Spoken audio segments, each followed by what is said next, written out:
पुरुषोत्तम मास की कृष्ण पक्ष में आने वाली परमा एकादशी अत्यंत पुण्यदायी मानी जाती है। इस व्रत का वर्णन प्राचीन ग्रंथों में मिलता है। कहा जाता है कि जो श्रद्धा और भक्ति से परमा एकादशी का व्रत करता है उसके समस्त पाप नष्ट हो जाते हैं और उसे भगवान विष्णु की कृपा प्राप्त होती है। नैमिषारण्य में जब ऋषि मुनि भगवान के व्रतों और उनके महात्म्य के विषय में चर्चा कर रहे थे, तब उन्होंने सूत जी से पूछा, हे सूत जी, पुरुषोत्तम मास में आने वाली परमा एकादशी का क्या महत्व है? इस व्रत की ऐसी कौन सी कथा है जिससे मनुष्य को धर्म, अर्थ, काम और मोक्ष की प्राप्ति होती है? सूत जी बोले, हे मुनिश्रेष्ठों, ध्यान पूर्वक सुनिए। मैं आपको परमा एकादशी की वह पवित्र कथा सुनाता हूँ कि जिसे सुनने मात्र से मनुष्य के पाप नष्ट हो जाते हैं। प्राचीन काल में एक नगर में सुमेधा नाम का एक ब्राह्मण रहता था। उसकी पत्नी का नाम था पवित्रा। दोनों अत्यंत धर्मात्मा, सत्यवादी और भगवान विष्णु के परम भक्त थे, परंतु उनका जीवन अत्यंत गरीबी में बीत रहा था। घर में खाने तक की व्यवस्था नहीं रहती थी।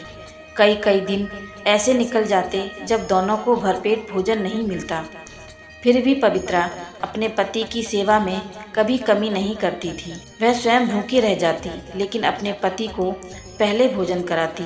एक दिन सुमेधा बहुत दुखी होकर बोला, हे प्रिय, मैं तुम्हें सुख नहीं दे पा रहा हूँ। न घर में धन है न अन्न। मैं किसी दूसरे देश जाकर धन कमाने का प्रयास करूँगा।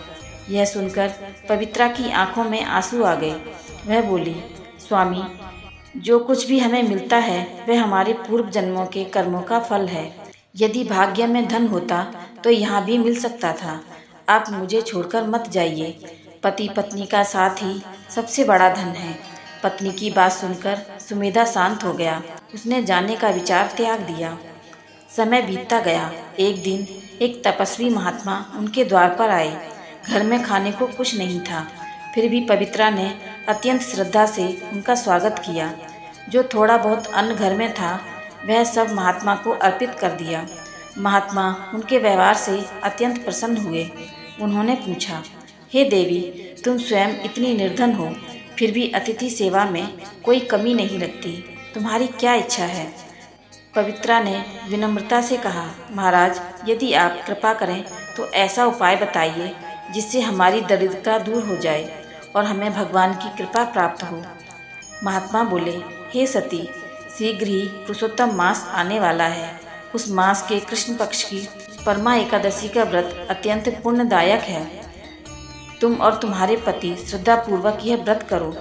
इस दिन भगवान विष्णु की पूजा करो, उपवास रखो, रात्रि में जागरण करो और द्वादशी को ब्राह्मणों को भोजन कराकर व्रत का पारण करो। इस व्रत के प्रभाव से दरिद्रता, दुख और पाप सब नष्ट हो जाते हैं। इतना कहकर महात्मा वहाँ से चले गए। पुरुषोत्तम मास आने पर सुमेधा और पवित्रा ने पूरी श्रद्धा से परमा एकादशी का व्रत किया।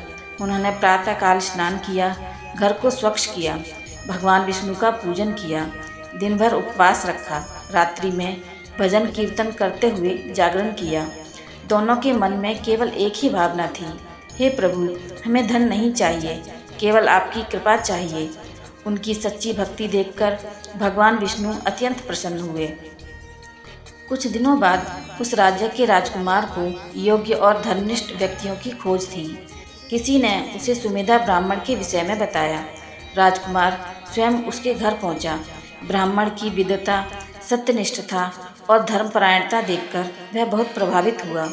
उसने सुमेधा को एक सुंदर घर, खेती के लिए भूमि और जीविका के लिए पर्याप्त धन प्रदान किया।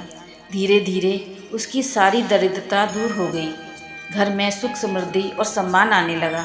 लेकिन धन मिलने पर भी दोनों के मन में अहंकार नहीं आया।